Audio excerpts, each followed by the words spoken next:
ሄደ ላካቸው። ብላንትና የሾመውን ማንን ጥለው? እግዚአብሔርን በሏ። ከማን ጋር ተጣልቶ? ራሱ የወደቀው ከማን ጋር ተጣልቶ ነው? የታመመው ከማን ጋር ተጣልቶ ነው? እግዚአብሔርን እንዴት ተጣላ? ባኦልን አመለከ፣ ለባኦል ሰገደ፣ ለጣዖት አመለከ፣ ሰገደ፣ እግዚአብሔርን አስቆጣ። ከእስራኤል አምላክ ከእግዚአብሔር መንገድ ወጣ፣ ወደ እናቱና ወደ አባቱ ጣዖት ገባ። እግዚአብሔር ባነበብንበት። ስለዚህ እግዚአብሔር ተቆጣ። እግዚአብሔር ተቆጣ። ስለዚህ ምን አለ? ሂዱና ልኮ ጠይቁ ብሎ አዘዛቸው። እድል እንደሆነ በኤልዜቡልን የአቃቆርን አምላክ እንደውም ይህ ማለት ትርጉሙ ደግሞ ስትመለከቱ የዝንብ ጌታ ማለት ነው። በኤልዜቡል የአቃቆር አምላክ ማለት የዝንብ ጌታ ማለት ነው። የግሪኩ ቃል የዝንብ ጌታ እድል እንደሆነ ጠይቁና ኑ ብሎ መልእክተኞችን ላከ። ለዚህ ነው ጌታ ኢየሱስን ሲከሱ አይሁዶች ምን አሉ? እሱ ዝም ብሎ ነው በአጋንንት አለቃ አጋንንትን ያወጣል ብሎ ከሰሱ። በኤልዜቡል አለበት ለዚህ ነው የሚለፈልፈው ብሎ ኢየሱስን አይሁዶች በጣም ሲያስጨንቁ ነበርና፣ ስለዚህ ይሄ የአቃቆር አምላክ በኤልዜቡል የሚባለው ጣዖት የዝንብ ጌታ ነው። ወደዚህ ነው አካብ ምን ብሏል? ይሉና አካዚያስ ያካብ ጠይቁ ብሏል። ከዛ ሲገናኙ ሲሄዱ እያለ ኤልያስና የአካዚያስ መልእክተኞች በመንገድ ተገናኙ። ሲገናኙ እንደዚህ አለ ኤልያስ፣ እግዚአብሔር እንዲህ በልና ተናገር ነው። ክብር ለእግዚአብሔር። በኤልዜቡልን ትጠይቅ ዘንድ፣ ጣዖትን ትጠይቅ ዘንድ፣ የዝንብ ጌታ ትጠይቅ ዘንድ፣ የአቃቆርን አምላክ ትጠይቅ ዘንድ፣ በእስራኤል ላይ አምላክ የለም፣ የሚፈውስ የለም፣ የሚያድን የለም ብለህ ነው ብትሄደው ሂዱና ንገሩት፣ ከወጣበት አልጋ ትሞታለህ እንጂ አትወርድም ብላችሁ ነገሩ አለና መልእክቱን አስተላልፎ ወደ ተራራው። አሜን አሜን። እስኪ አሜን እስኪ አሜን። አሁንም በሉ ዝም ብላችሁ አሜን በሉ። እሺ መልእክቴን ተናግሬ ወደ ከፍታ ወጣለሁ በሉ። መልእክቴን ተናግሬ ወደ ከፍታ ወጣለሁ። ከፍታ በእኛ እይታ ከፍታ በእኛ በመጽሐፍ ቅዱስ ኮንቴክስት በአማኞች እይታ ከፍታ ማለት ሁሉ ጊዜ ከእግዚአብሔር ጋር የተስማማ ሂደት ማለት ነው። አሜን። እኛ አሁን እንደ ኤልያስ ክሊማንጃሮ ተራራ አንወጣም፣ ራስ ዳሽን ተራራ ላይ አንወጣም፣ እኛ ሩዋንዳ ተራራ ላይ አንወጣም። እኛ ሁሉ ጊዜ ከፍታችን ከእግዚአብሔር ጋር ስለሆነ አሜን አሜን አሜን። ወጣ። ኦኬ መጡና ነገሩ እንደዚህ ብሏል። አንድ ሰው አገኘንና በመንገድ እንዲህ አለናል። እሺ ምን አለ? በእስራኤል ዘንድ አምላክ የለም ብሎ ነው በኤልዜቡልን እንድትጠይቁ የላከው። ከወጣበት አልጋ አትወርድም ትሞታለህ ብላችሁ ንገሩት ብሎ ልኮናል ብሎ መልእክተኞች ሲናገሩ ምን አይነት ሰው ነው? እሱ ሰውየው ምን ይመስላል ስል ምልክቱ ምንድነው? ጸጉራም በወገቡ ላይ ደግሞ ምን ታጥቋል? ጥፍር ታጥቋል። ቆዳ ለብሷል። ቆዳ ታጥቋል። ሌጦ ታጥቋል። ጥፍር ታጥቋል። ጸጉራም ነው። አሃ ያ ሰው ጠላቴ ማን ነው አለ ኤልያስ ነው። ዛሬ ጠላትን ፈርተህ ጠላትን ተደብቀ ሸሽተ ይገለኛል ብለህ አትደበቅም። ዛሬ ጠላቶቻችሁ ላይ የምትገለጡበት ቀን ይሆንላችኋል። አሜን። ሟርተኛው ደጋሚ ጠንቋዩ መተተኛው ይገለኛል ብላችሁ የምትሸማቀቁበት ሳይሆን ወገቡ ላይ የምትወጣበት ቀን ነው። ጨዋችሁ እስኪ አሜን በሉ። አሜን። ከዛ ኤልያስ ነው በቃ ተውኝ አውቃለሁ። ኤልያስ ተራራ ላይ መጡ መልእክተኞች 50ና የ50 አለቃ ሆኖ መጡና አለቃው ተጠሪው 51ኛው ሰውዬ ወደ ኤልያስ ወደ ተራራ አይኑን አሻግቦ ኤልያስ ሆይ የእግዚአብሔር ሰው ሆይ ነቢዩ ሆይ ውረድ፣ ንጉሱ ፈጥነ ውረድ ፈጥነ ና ብለዋልና ምን በል ውረድ ብሎ ሲሉ ኤልያስ እንደዚህ አለ። አካዚያስ ያስጠራበት ለምንድን ነው? ሊሾም ነው? ለመግደል። ለምንድን ነው? ለመግደል በሏ። ለመግደል ይሄ ንጉሱ ላይ ደፍሮ የሚናገር ነቢይ ይሄን ጸጉራ ጥፍር የታጠቀ ሰው ዛሬ አሳየዋለሁ። የአባቱም የአያቱም የግድያ ፕሮግራም ስላለ አሁንም በማስገደል ነው ኤልያስ ነካ። እኔ የእግዚአብሔር ሰው ከሆንኩኝ በእናንተ ላይ ምን ትውረዳለህ? እሳት። የቅባት እሳት ነው፣ የፍርድ እሳት። ልክ 50 ለሞት የእግዚአብሔር እሳት ወርዳ ምን አደረገ? ላሳረገቻቸው፣ ተገላገሉ። አሁንስ ድጋሚ ምን አደረገ? ላ50 አሁንም የእግዚአብሔር ሰው ሆይ ምን በል ንጉሥ ፈጥነህ ውረድ ይላልና ና ኤልያስ ለእኔ የእግዚአብሔር ሰው መሆን ይታወቅ ዘንድ ምን ይሁን? እሳት ይውረድና ተብላችኋል። ወርዶ ምን አለ? ላሳረ። አሁን የምን እሳት ነው? የፍርድ እሳት። የፍርድ እሳት ነው። ሲቀጥልም 3ኛ ጊዜ ላከ። 3ኛ ጊዜ 50 አለቃ በመጡ ጊዜ 50 አለቃው በኤልያስ ፊት ተንበረከከና ወዮ ወዮ 2 ጊዜ 50ና የ50 አለቆች እንደተበሉ እኔና እነዚህ ባሪያዎች ልንበላ አይገባምና እባክህ የኔንና የነዚህ ነፍስ አድን ብሎ በኤልያስ ፊት ተንበርክኮ ምን አደረገ ይላል? ለመነ። ምን ብሎ? አድነ። እንደነዛ እኛም አይለምደምና ምን አደረገ? አድነ ብሎ ለመነ። የነሱ ይሻላል። አሜን አሜን አሜን። ያውላችሁ በእግዚአብሔር ፊት ተንበርክኮ አድነን የሚል ሰው ይድናል። አስመልጠኝ የሚል ሰው ያመልጣል። አሻግረኝ የሚል ሰው ይሻገራል። አውጣኝ ከዚህ ገደል የሚል ሰው ይወጣል። እግዚአብሔር ነው የሚል ወደ ሰማይ አምላክ። በዛም ጊዜ ኤልያስን መለመን ማለት እግዚአብሔርን እንደመለመን ነው። ስለዚህ ኤልያስን ለመኑ። የኤልያስ አምላክ ተሰማ፣ ማለደላቸው። ኤልያስ እንዳይሞቱ እግዚአብሔር ራራላቸው። አሜን አሜን። እግዚአብሔርን ትለምናለህ፣ ታመልጣለህ። እግዚአብሔርን ትለምናለህ፣ ከእግዚአብሔር ጋር ተስማማለህ። እግዚአብሔርን ጋሻ ታደርጋለህ። እግዚአብሔር ከሚመጣው ከፍርድ እሳት ሁሉ ያወጣል። አሜን። ኢየሱስ ጌታ ነው። አሜን። ስለዚህ የጌታ መልአክ ፈጥኖ ወደ ኤልያስ መጣና ኤልያስ ሆይ ፈጥነህ ውረድና ቅድም እንደተናገርከው የአቃቆርን አምላክ ታመልክ ዘንድ በእስራኤል አምላክ የለም ብለህ ለራሱ ፊት ለፊት አግኝተህ ለአካዝያስ ትሞታለህ እንጂ ምን አትበላም፣ በሕይወት አትኖርም ብለህ ንገረው ብሎ አትፍራ፣ እኔ ደግሞ ከማን ጋር ነኝ? ከአንተ ጋር። እግዚአብሔር አብሮት የሆነ ሰው አገር ያንቀጠቀጣል። ጨዋችሁ እስኪ አሜን በሉ። ብዙ ሰው አብሮት የሆነ ሰው ሳይሆን እግዚአብሔር አብሮት የሆነ ሰው ወደ ነገሥታት ገብቶ ያንቀጠቀጣል። እሱ ልታችሁ ሰርጉና እግዚአብሔር ከኔ ጋር ነው በሉ። በቃ እግዚአብሔር ከኔ ጋር ነው። የእግዚአብሔር አብሮት ነው። አሜን። እንዳይገድል አሳልፌ አልሰጥም፣ አትፍራ፣ ውረድና ተናገራለህ። ወርደህ ሄደህ ዛሬ ለሟርተኛው ትናገራለህ፣ ዛሬ ለተጋቢው ትናገራለህ፣ ለመተተኛው ትናገራለህ፣ ላስጨነቀሽ ለአስማተኛው ትናገራለህ። ከዚህ በኋላ አይጥና ድቤ አንገት ቆርጦ በሬ ጣሉ ብለህ አታለቅስም። ስራቸውን በሌሊት ተነስተህ ታፈርጣለህ። አሜን። ኢየሱስ ጌታ። እስኪ አሜን በል። ከእግዚአብሔር ጋር የታመነ እግዚአብሔር ጋር የተስማማ ከእግዚአብሔር ጋር ያልተጣላ ሰው ነገሥታቶች ቢነሱ ያሸንፋል። ሰዎች ቢደራጁ ያሸንፋል። እነዚህ ሰዎች በጣም የሽንገላ ሲስተም እኮ ነው። የእግዚአብሔር ሰው እውነቱን ነው አይደለም። ኤልያስ ምናልባት የእግዚአብሔር ሰው ተብሎ ሲጠራ ሞቅ ብሎት ይወርድ ይሁን ይገደል ይሁን ታልፎ ይሰጥ ይሁን ብሎ የሽንገላ ነው። ዛሬም እንዲህ አይነት መንፈስ የተመታ ይሁን። እጃቸውን ዘርጉ። የእግዚአብሔር ሰው እያለ በዚህ ከተማ እውነተኞችን የሚያርድ መንፈስ የተመታ ይሁን። አሜን በሉ። የተመታ ይሁን። የማን ሰው እያሉ? የእግዚአብሔር ሰው ነመዋቃ እያሉ ዘመን ኦፍ ጎድ እያሉ እንግሊዝኛ እያቀላጠፉ የሚገድል የገዳዮች የሸንጋዮች መንፈስ ከዚህ ከተማ ላይ ይሰበራል። ፍለፊት ሲያገኙ ምን ይላሉ? የማን ሰው? የእግዚአብሔር ሰው 32 ጥርሳቸውን አገጥጦ የእግዚአብሔር ሰው ይላሉ ፍለፊት ሲያገኙ። ከኋላ ግን ደባ ይሰራሉ፣ ጉድጓድ ይቆፍራሉ፣ ይደዋወላሉ፣ ሚሴክ ይጻጻፋሉ። እንደዚህ አድርጉት፣ ምቱት፣ መድረክ አትስጡት፣ እንደዚህ ናቸው ብሎ ስም ያጠፋሉ፣ አፈር ይበትናሉ፣ ጭቃ ይቀባሉ። ነገር ግን ፊት ለፊትሽ ሲያገኙ ምን ይላሉ? የእግዚአብሔር ሰው የተቀባ ወንጌላዊ ፓስተር፣ ነቢይ፣ መሪ ይላሉ።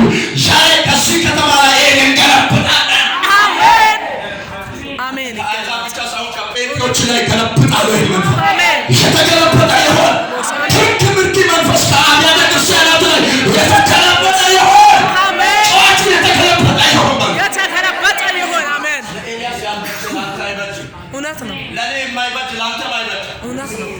የእግዚአብሔር ወንጌል ለሚሰብኩ ለሚተነብዩ የማይበጅ ለምዕመን የማይበጅ ተራ መንፈስ የተመታ ይሆን እየሸነገለ የሚያስገድል ይሰማል። አሜን አሜን።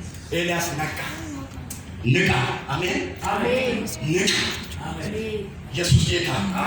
ያቺ ሟርተኛ ሴትዮ ጳውሎስና ሲላስ የግድያ ፕሮግራም አውጥታ ሐዋርያ ሥራ 16 ላይ ሄዳችሁ ስትመለከቱ የልዑል የእግዚአብሔር ባሪያዎች የመዳን መንገድ የሚያሳዩ አያችሁ አይደለም?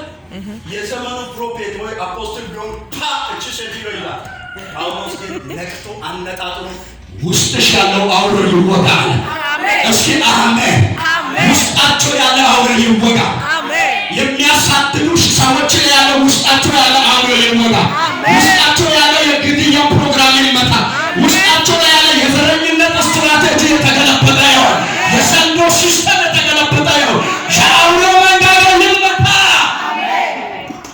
የእግዚአብሔር ሰው ነማኪ ነማዋ ዘማኖፎን የእግዚአብሔር ሰው እያለ የሚያሳድድ መንፈስ ተገለበጠ ይሁን። አሜን አሜን። አመልጣለሁ በሉ፣ አመልጣለሁ በሉ። ዘንድሮ አመልጣለሁ አልበላም በሉ። ኢየሱስ ጌታ። አሜን። አልወርድም እኔስ አልወርድም፣ አልወርድም እምቢ አልወርድም፣ አልወርድም በቃ አልወርድም፣ ከተራራዬ ላይ አልወርድም፣ ከከፍታዬ ላይ አልወርድም፣ ካስቀመጠኝ ስፍራ አልወርድም፣ ከወንጌል እውነት ላይ አልወርድም። አልወርድም በሉስ። አንድ አደገኛ መልእክት ልንገራችሁ። ከጸሎት ከፍታችሁ አትውረዱ። ከእምነት ከፍታችሁ አትውረዱ። እግዚአብሔር ይረዳኛል ያሻግረኛል ከሚለው ከፍታ ላይ አትውረዱ። ለኔ ወገኔን ተጨነቅ አምላኬን ጌታዬን ንጉሴን ገንዘቤን ባጀቴን ኩራቴን መልኬን እግዚአብሔር ነው ብላችሁ የተመካችሁበት ከዛ ከፍታ አልወርድም በሉ። እሺ አልወርድም በሉ። ከጸሎት ከፍታሽ አትውረድ። አሜን። ከአምልኮ ከፍታ አትውረድ። አሜን። ከወንጌል ከፍታ አትውረድ። አሜን። ከጽድቅ ከፍታ አትውረድ። አሜን። ያን ጊዜ አንተ ስትስማማ ጠላትን እግዚአብሔር ይበቀልልሃል። አሜን። ሊገድልህ የሚመጣው እግዚአብሔር ይገድላል። ሊያዋርድ የሚመጣው እግዚአብሔር ያዋርዳል። ሊያሳፍርሽ የሚመጣው እግዚአብሔር ያሳፍራል። ሊመታ የሚመጣው እግዚአብሔር ይመታል። ሊወጋ የሚመጣው እግዚአብሔር ይወጋል። አሜን። ሃሌሉያ አሜን። ሃሌሉያ አሜን። አካዝያስም የማን ንጉስ ነው? የእስራኤል ንጉስ ነው። ማን የሾመው? እግዚአብሔር የሾመው። ግን ከእግዚአብሔር ጋር 2 ዓመት ልክ እንደ ሳኦል አይደል እንዴ? ሶሪ አንደኛ ሳሙኤል 13 ላይ ያችሁ ስትመለከቱ ሳኦል የመጀመሪያዎቹን 2 ዓመት ካገለገለ በኋላ ድጋሚ ሲፈለግ የሆነ ዕቃ ውስጥ ተገኘ። ተወሽቆ ጌታ ይታው ይመስል አሜን አሜን። መጀመሪያ አህያ ላይ ድርጉ ተጥሎ እያለ ተቀባ። አሁን ደግሞ ለትልቅ ዓላማ ጉባኤው ሁሉ ተዘጋጅቶ ሲጠብቅ እሱ ዕቃ ውስጥ ነው። እግዚአብሔር ለትልቅ በዓል፣ እግዚአብሔር ለትልቅ ፕሮግራም፣ እግዚአብሔር ለትልቅ ሹመት፣ እግዚአብሔር ለትልቅ ፕሮግራምና አጀንዳ ሲፈልግ ዕቃ ውስጥ የሆነ ተራ ቦታ የሚያስገኝ መንፈስ ምን ይሁን? የተመታዩ ይባረክ ወይ ይፍረስ? ይፍረስ በሉ። አፍርሷል። ትልቅ አጀንዳ አዘጋጅቶልሽ ተራ ቦታ ላይ የሚያስገኝ ሳኦል ምን ውስጥ ተገኘና? ዕቃ ውስጥ ተገኘ። 2 ዓመት ካገለገለ በኋላ ምን አለና? ተጣላ ከእግዚአብሔር። መጽሐፍ ቅዱሳችን ደግሞ የእግዚአብሔር ቃል በአንደኛ ሳሙኤል ምዕራፍ 2 ላይ ምን ይላል? ቁጥር 10 ላይ ከእግዚአብሔር ጋር የሚጣሉ ምን ይሆናል? ይደቃሉ። አሁን አካዝያስን ያደቀቀው ማለት ነው እግዚአብሔር ነው። እግዚአብሔር የፈጨው ሰው እንዴት አይደለም? አሜን አሜን። እግዚአብሔር አንተን ይንከባከብ፣ ጠላትን ይፍጨው። አሜን። ከእግዚአብሔር ጋር የሚጣሉ ምን ይሆናል? ይደቃሉ። ካለ የሚደቅ ነገር ምን ሆኖ ተፈጭቶ አለ። እግዚአብሔር መታው፣ አልጋ ላይ ፈጨው። አካዝያስ ደርቆ ሞቶ ቀረ። አሜን አሜን። እኔ ግን ከእግዚአብሔር ጋር አልጣላም፣ ፍጻሜን እንዲያምር። መጽሐፍ ቅዱስ በዳንኤል 12:13 ላይ ዳንኤል ሆይ አንተ ግን እስከ መቼ? እስከ ፍጻሜ ድረስ ሂድ፣ አንተም ታርፋለህ፣ በቀኑ መጨረሻ በዕጣ ክፍል ላይ ትቆማለህ።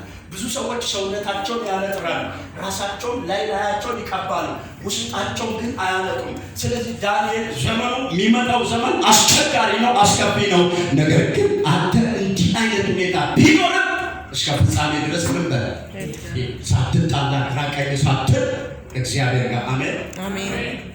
በአሁኑ ይላል እዛው አንደኛ ሳሙኤል 2 ቁጥር 5 አካባቢ ባልሳሳት እንደዚህ አለ። እናንተ በእግዚአብሔር ላይ ያደረጋችሁ ነገር መጥፎ ነው ብሎ ኤሊ ልጆቹ ከወቀሰ በኋላ እንደዚህ አለ። በሁሉ ሰው ከሰው ጋር ቢጣላ እግዚአብሔር ምን ያደርግበታል? ይፈርድበታል። ሰው ግን ከእግዚአብሔር ጋር ቢጣላ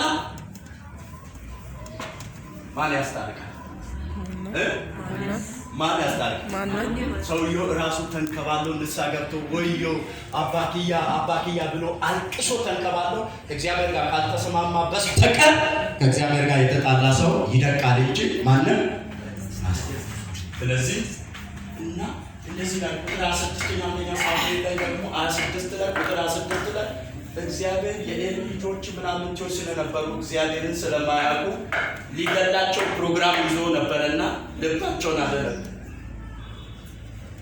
እግዚአብሔር እኔን ሊያከብረኝ እናንተን ሊያከብራችሁ ሊያነሳችሁ ሊያሻግራችሁ አቅም ሊሆናችሁ ከፍ በተዋረዳችሁበት ምድር ከፍ አደባባይ ላይ ሊያደርጋችሁ ጥቂት ጊዜ በቀራ ሰዓት ከእግዚአብሔር ጋር ተጣልተን እንዳንደቅ እግዚአብሔር ነው። አሜን አሜን። እግዚአብሔር ያዋርደን ሊገለጥ ፕሮግራም አልያዘም። እግዚአብሔር ሊያከብረኝ ያዋርደኝ ፕሮግራም አልያዘም። እስካሁን ያው ያላበኝ ነው። እናንተ ቁጭ ብላችሁ ዘናታችሁ በሉስ። እግዚአብሔር ሊያከብረኝ እንጂ ሊገለጥ ፕሮግራም አልያዘም። እግዚአብሔር ሊያከብረኝ እንጂ ሊገለጥ ፕሮግራም አልያዘም። እኔ ግን ከሱ ጋር ተጣልቼ አልዋረድም። እኔ ግን ከሱ ጋር ተጣልቼ አልዋረድም። እግዚአብሔር ማንንም የመግደል ፕሮግራም የለውም። እናንተን የመግደል ሰው የመግደል ፕሮግራም የለውም። ግን የተጣሉ ሰዎች ምን ይሆናሉ? ይደቃሉ። ስለዚህ ከሱ ጋር የተጣሉትን ጽዋው ሲሞላ ማን ነው ራሱ የሚመጣው? እግዚአብሔር ነው እንጂ እግዚአብሔር ሰው የመግደል ፕሮግራም አይደለም። ሰው የማንሳት ልክ እነዚህ የይሁዳ ነገስታቶች ሄዶ የሆነ ቦታ ላይ ወለንታ ሲይዛቸው እግዚአብሔርን ትቶ ባለመድኃኒት አሳን ስትመለከቱ በሁለተኛ ዜና ምዕራፍ 16 ላይ ቁጥር 12 ላይ ሄዳችሁ ስታነቡ አሳ ልክ ገና እንደተነሳ 14ኛው ምዕራፍ ላይ ሁለተኛ ዜና የፀሐይ የማምለኪያ አጸዶችን ጠረገ፣ እናቱ ጭምር ከክብሩ አዋረደኛ ጣዖቱ ስለተከተለች ሁለተኛ ዜና 14-15 አዋረደኛ። እግዚአብሔርን የማይፈልግ ሴት ወንድ ሕፃን አዋቂ አይሁን ብሎ አዋጅ አወጣ። አሳ ሄዶ በጣም የሚገርማችሁ ምዕራፍ 16 ቁጥር 12 ላይ ሁለተኛ ዜና ማለት ነው። አሳ የሚባለው የእስራኤል ንጉሥ ምን በታመመ ጊዜ ይላል በ39ኛው በነገሰ በ39ኛው ዓመት ታመመና በታመመ ጊዜ ግን የእስራኤልን አምላክ ትቶ ባለመድኃኒቶችን መጠየቅ ማንን ትቶ? እግዚአብሔርን ትቶ። እስቲ ማንን ትቶ? እስራኤልን። እስቲ ተናገሩ። የጨረስኩ ነው። ሙቀት በጣም ኃይለኛ ሙቀት ስላለ አሳጥራለሁ። ብዙ አልሄድም። ኢየሱስ ጌታ። ማንን ትቶ? የእስራኤልን አምላክ። የእስራኤልን አምላክ የሾመው ትቶ ማንን ፍለጋ? ባለመድኃኒቶችን እግሩ በታመመ ጊዜ ከዛ አንድ ባለራዕይ ነቢይ መጥቶ ገሰጸው። ሲገስጽ እግዚአብሔርን ትተህ ለምንድን ነው ወደዛ የሄድከው ብሎ ሲገስጸው ምን ሆነ? ያንን ይሄ ደግሞ እኔን ይገስጻል ብሎ ያንን ባለራዕይ ያንን ነቢይ የት አስከተተ? ወይን አስከተተ። ነገር ግን እሱ ምን አለ ይላል? ሞተ። ማን? አሳ ከታመመበት ደዌ ባለመድኃኒቶችን ስላስቀደም እግዚአብሔርን ስላላስቀደም ትሞታለህ ብሎ ባለራዕዩ ሲል ደብድቦ ወይን ከተተ። አሳ ግን አንተ ከወይን አትወጣም ብሎ ነው። እሱ ግን ሰውየው ባለራዕዩ ከወይን ሲወጣ አሳ ግን ከወጣበት አልጋ አልወረደም። ባለራዕዩ እውነተኛ ድምፅ የተናገረው ወይን ስላስቀደመ መጀመሪያ እግዚአብሔርን ተከትሎ ጣዖትን ሁሉ ከእስራኤል ምድር ጨፍጭፎ የጨረሰው ሰውዬ እግሩን በታመመ ጊዜ አይ እግዚአብሔር አሁን ይቆይ ብሎ ባለመድኃኒቶች እግዚአብሔር ይጠየቃል። አሜን። እስኪ አሜን ባሉ። እግዚአብሔር ለኑሮ ይጠየቃል። አሜን። እግዚአብሔር ለአገልግሎት ይጠየቃል። እግዚአብሔር አገር ለመቀየር ይጠየቃል። እግዚአብሔር ትዳር ለመያዝ ይጠየቃል። እግዚአብሔር ልጅን ለመውለድ ይጠየቃል። እግዚአብሔር ስራም ለመስራት ለየትኛውም ነገር እግዚአብሔር ይጠየቃል። እንደ ክርስቲያን የሆነ ቦታ ላይ እግዚአብሔር ፈቃድ ምንድን ነው? ሀሳብ ምንድን ነው? አንተን እጠራለሁ ብለን የሆነ ቦታ ላይ አሁንማ ምክንያቱም በሩሉ ተከፍቷል ብለን ዝም ብለን የምንሄድበት አይደለም። እግዚአብሔር የህይወታችን ጅማሬ ላይ እንደተጠየቀ እስከ ፍጻሜ እግዚአብሔር ምን ይሆናል? ይጠየቃል። አሜን። በዚህ በጣም ያረቀኛል። ሁለተኛ ሳሙኤል ምዕራፍ 2 ላይ ሳኦል ምዕራፍ 1 ላይ ከሞተ በኋላ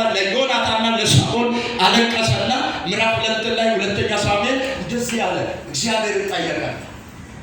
ምክንያቱም ዳዊት ወደ 17 ዓመት እስኪነግስ ድረስ ከተቀባ በኋላ በስደት ቆይቷልና ከዋሻ ወደ ዋሻ፣ አንዴ ወደ አዶላ ጫካ፣ አንዴ ወደ እንትን ዋሻ እየሄደ አንዴ በፍልስጤም፣ አንዴ በሳኦል፣ አንዴ ደግሞ በፍልስጤም ምድር ጥገኛ ሆኖ ከሳኦል ሸሽቶ ሲኖር ወደ 17 እና ከዛ ያላነሰ እድሜ ቆይቷል ተቀብቶ ወደ ዙፋን እስኪመጣ ድረስ። ከዛ አሁን ሳኦልና ዮናታን ከሞቱ በኋላ እንደዚህ ያለ ሁለተኛ ሳሙኤል ምዕራፍ እግዚአብሔር ሆይ አለ ወደ ከእስራኤል ከተሞች ወደ አንዲቱ ልውጣ ትፈቅዳለህ አለ። አያችሁ እግዚአብሔር ይጠየቃል። አሜን። አካዝያስ በወደቀ ጊዜ ጣዖት ማምለክ ትቶ በሕይወት ንስሐ ገብቶ እግዚአብሔርን ቢጠይቅ እግዚአብሔር ነቢይ ነው የሚልከው በዛም ዘመን። አያችሁ አይደለም? ነቢያቶችን እየፈጠረ ነው። እነ ሕዝቅያስ እነ ዮሳፌጥ ጦርነት በከበባቸው ጊዜ ጾም ጸሎት ሲያውጁ ወዲያው ነበረ ነቢያቶች ወደ እነሱ እግዚአብሔር የሚልከው። አያችሁ አይደለም? አሳ አካዝያስን ምን ይልክላቸው ነበረ? እግዚአብሔር ነቢያቶችን ይልክላቸው ነበረ። ከዛ በፊት ነቢይ ልኳላ አሳ ይሁዳ ቢንያም ሁሉ ወይ እያለ የኦዴድ ልጅ አዛርያስን ወደ አሳ ልኮ ነበረ። እግዚአብሔር አንተ በመከራ በጭንቅ በጦርነት ውስጥ ሆነ ብቻህን ስትታገል ይሄን ተራራ እንዴት ልውጣ ብለሽ ስትቧጥጭ ስንቧጥጥ እግዚአብሔር ዝም ብሎ የሚያይ አምላክ አይደለም። ነቢይ ባይልክልህም በውስጥ የአዲስ ኪዳን ልጅ ያኔ ብሉይ ኪዳን ስለነበረ ነው። አሁን የአዲስ ኪዳን ልጆች ስለሆነ ነቢይ ባይልክልህ እንኳን ተንበርክከን ሳለ እግዚአብሔር ለእኛ በግልጽ ይመጣል። እግዚአብሔር በራእይ ይመጣል። እግዚአብሔር በሕልም ይመጣል።